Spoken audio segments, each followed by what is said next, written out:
Homecoming 2016. This wasn't just your ordinary homecoming. It's like Homecoming Plus. We're celebrating Samford's 175th anniversary, introducing a new Samford Bulldog, and so much more. So where do we begin? Well, how about on the quad for Saturday's tailgate? An amazing family atmosphere for a place everybody calls home. The second that I stepped on campus, I just had this sigh of relief, like, oh, I'm home. Because Samford is something I talk about all the time. It's more than just my 4 years here. I built friendships. I built long-lasting friendships. So for me to be back and be surrounded by all the people that I call family, more than friends, it's just amazing to be back here. Like, just a really good caliber of people seem to show up at Samford. I've had great coworkers from here. I've had great church members from here. I've had great friends from here. Like, I've had so many relationships that have started here that have kept on going, or people that I've met later on in life that I found out they were at Samford. And there's just something about the people that this school attracts. Back on campus, 3 reunion groups, the class of 1991, 2006, and 2011. And while that spans 25 years, some things about Samford never change.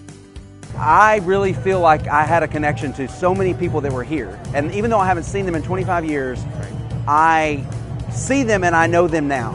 And the relationships that we had here were of such a substantive level that they've somehow managed to survive 25 years, and we can pick right back up where we left off. It kind of makes me feel like each year we've left Samford a little bit better than we found it. The family atmosphere, coming back here and actually feeling like, well, I don't care how big another game is in the state, that people are going to be here. That's pretty awesome. Going back even further, the Golden Bulldogs at their annual luncheon. Mary Louise Hodges and Carl Cooper, both from the class of 1943, win the Lockmiller Award, given to those representing the earliest graduation years. Look what we've got here, and the students don't realize what we didn't have, because they have it all now. You know, it's wonderful. I can't believe what we have, and we've been so blessed. The Lord has blessed this campus, and this college, this university. As for Mr. Cooper, he's a retired U.S. Marine colonel who served in World War II, Korea, and Vietnam. So it was fitting he wins this honor on Veterans Day. The good Lord has spared me. And He left me here for some reason, because I'm 96 years old now. And if I make it to March, I'll be 97.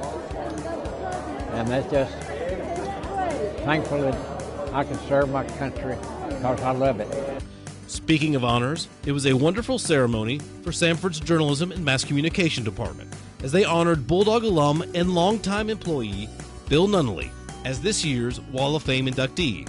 While you probably haven't seen Mr. Nunnally, you certainly read his work as editor of Seasons magazine. Bill's 50-plus years as a Samford Bulldog is truly amazing. I have long respected the idea of the Wall of Fame and the spotlight of people that have done worthy things in the field of journalism. And to be included in that is a distinct honor, and one of which I'm very proud. I was a little surprised when Bernie told me about this, but delighted, and I appreciate all of the wonderful remarks that were made today. Other fellow Bulldogs take home some honors too.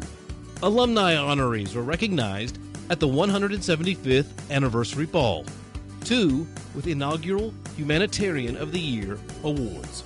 I enjoy the fact that they love their faculty, they love their students, they love their alum, and there's so much good that's being done here. It's a pleasure to be part of that. My parents really, I feel like it's theirs because Daddy started the trail for us to be able to come to Samford years and years ago, and so I'm very grateful for them.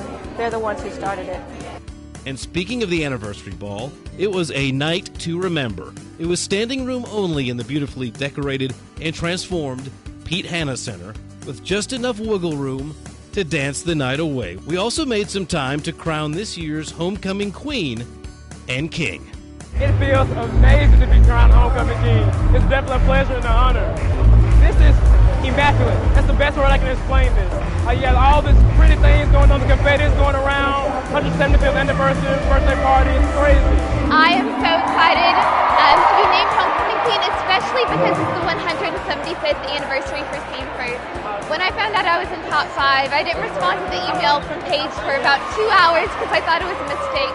And I've just been so supported and so loved this week. It's been amazing. And while our new Samford Bulldog wasn't crowned, he was unveiled this homecoming weekend, celebrating 100 years of history. And it was a hit. You know, I was surprised at how much I like the new Bulldog. It's kind of regal. It's a more regal Bulldog than I'm used to, but I think it works. My kids, the next generation, they say it's awesome. Add that to a flyover to start the game, piloted by Samford guys, I might add, and a football homecoming win on Senior Day. I think Coach Chris Hatcher sums up the whole weekend, especially Saturday, the best. I would imagine that there ain't nothing like being a Samford Bulldog on a Saturday night at your big